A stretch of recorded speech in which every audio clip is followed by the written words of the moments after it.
Līderu programma faktiski ir vienīgā programma, kas var sniegt atbalstu lauku teritoriju iedzīvotājiem, īpaši, ja viņi darbojas biedrībās un grib uzlabot savu dzīves kvalitāti arī mazajam uzņēmējam. Tu saproti, ka tu gribi kaut ko darīt, bet vienmēr ir svarīgi, lai ir vēl kāds atbalsta punkts, uz ko atbalstīties. Un bez Līderu programmas finansējuma noteikti ir grūtāk pieņemt lēmumu sākt jaunu, vēl nezinām lietu un veidot mazo biznesu. Un man ir ļoti laba pieredze Līderu programmā īstenojot savu ģimenes ieceri, kas faktiski jau 11 gadus tā lēnām auga un attīstījās.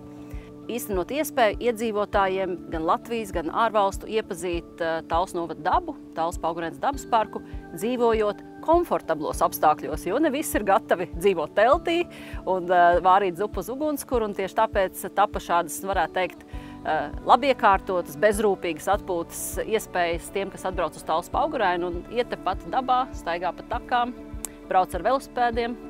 Un, manuprāt, tas ir vislabākais, ka tev bez piepūles ir iespēja saņemt to dabu tik tuvu.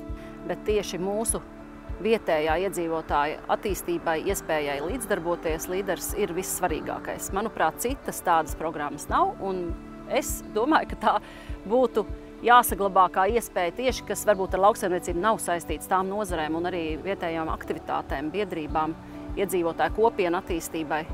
Arī izglītībai tas būtu ļoti svarīgi turpināt šos projektus, un Līderu programmai noteikti ir jābūt.